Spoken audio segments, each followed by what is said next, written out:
So this is my water garden. I want to get a videotape of how I constructed this and also maybe get some footage of Checkers the snake this morning. So this is about, I would say, 4 feet long and a little shy of 3 feet across. It is reinforced with rebar on the 2 free sides, and it is not attached to the house on the brick or the stucco side, just because I didn't want the water to damage the sides of the house or the permanent structures. You can see here, once I did the brickwork, the rebar is wired into the cementing of the sides of the brick. The brick are not attached to each other. At the sides there's holes in there for planting, but they're attached by each layer, and that has been strong enough to hold this together. Inside that is 2-inch thick insulation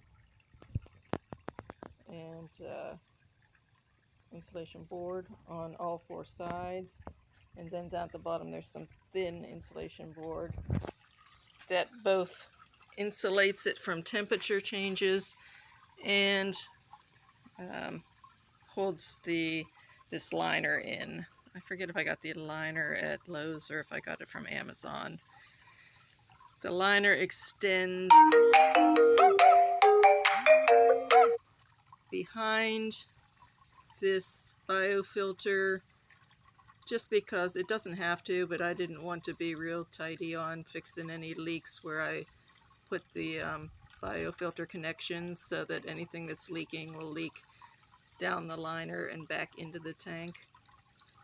The biofilter is just made from 2 plastic window boxes.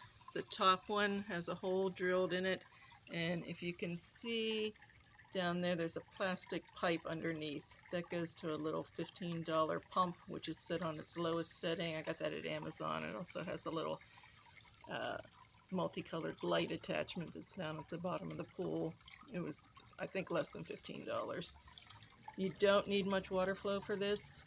It is, like I said, on the very lowest setting. If I turn it up high, it'll puff all the filling of these biofilter out. It's surprising how little water flow you need to keep this water clean. So the water goes to the bottom of the first one. There's a PVC pipe that I drilled holes in that goes along the bottom.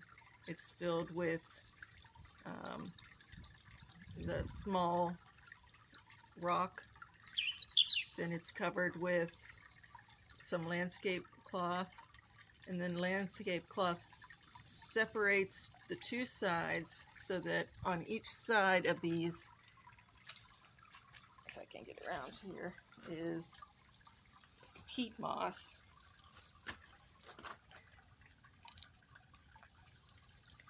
So there's peat moss on either side, and then landscape cloth separates, there's pea gravel in the middle. Then there's a little piece of this tank liner that makes a waterfall from one to the next. It's the same thing, peat moss on both sides, and then the pea gravel in the middle. I use the landscape fabric to keep the peat moss out of the gravel. And then another little piece of landscape cloth is over the edge. You don't really need that. It just helped me to get the water flowing the way I wanted. Then I had some moss. I got moss off of Amazon that was for terrariums for animals, so that I knew it didn't have any coloring, it didn't have any additives to it. And then you can see here that it's kind of gooey. That's the way it's supposed to be. It's just filtering out things, growing some stuff there that's cleaning the water. The plants are, we have up there, I just set that up there. That's the shamrock plant. It likes to have its feet in the water, and it's hid in the sun. Here's some pothos. Some of this curly sedge. I'm not sure what that is, but it's a house plant of some sort. Then there's a variegated ajuga up there. And I took off some little starts of it and put those down here also. And then this one in the corner is another, like a purple ajuga. And then it just drips down this, flows into the water. I don't know if you can see, well, you can see my fish going there, one of my goldfish. There's some guppies. There's many different kind of fish. You can see easily, you can see clearly to the bottom here. And this is higher than my knees, this tank. It's a couple feet high at least. You can see all the fish completely to the bottom. This tank has been filled for at least 3 months in the heat of summer, and I've never changed this water. It stays clear just from these plants and flowing through this biofilter. There is one lily in here, and there's a little bit, this little tip here is a temple plant that are actually in the water. I have this little start now of mint that I'm trying to get recovered. It wasn't doing well outside of the tank, so I needed more water than I could provide for it, watering it daily. So I just set it in here, but mostly the filtering process is through this. You can see how little bit of water is running through here. That's all you need to filter this. And again, you can see everything on the bottom of the tank. There's that tiny light that came with the pump. And you can see the fish as clear as can be on the bottom. I tried to film it rather early in the morning because it's in sun at least till 2 in the afternoon. So I tried to get where the wall was giving it a little bit of shade.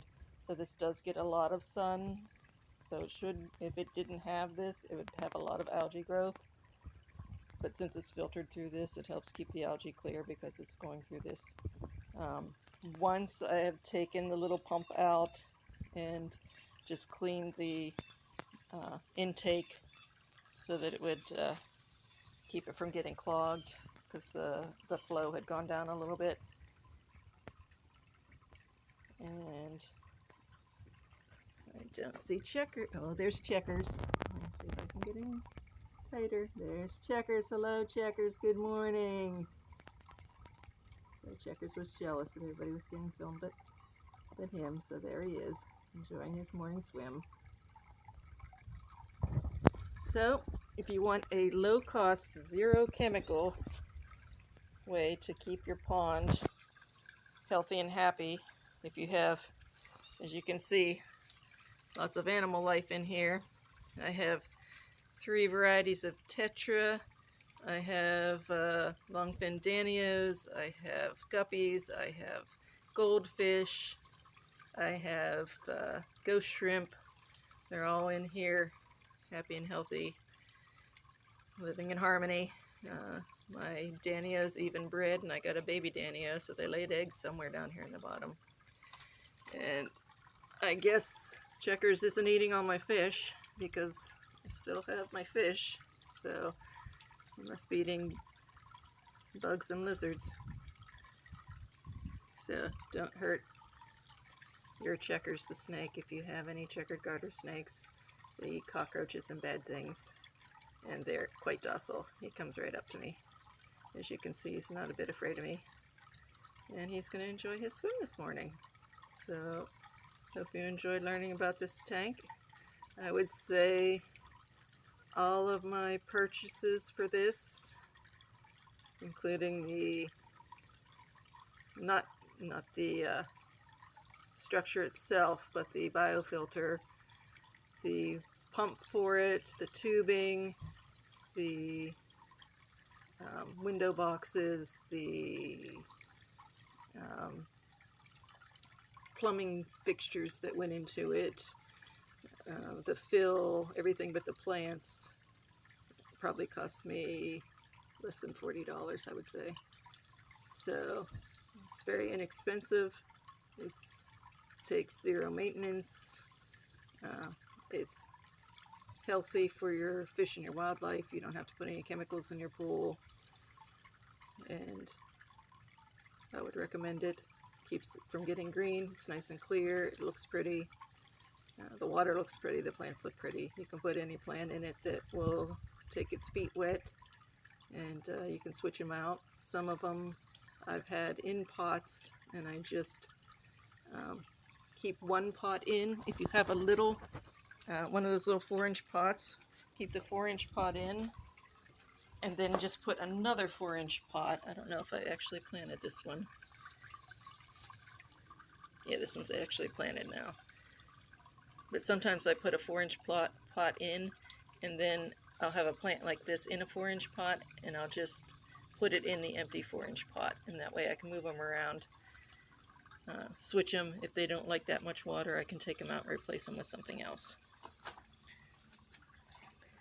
So, hope you enjoyed this. Hope you can use it if you're having trouble with your pond not staying clean.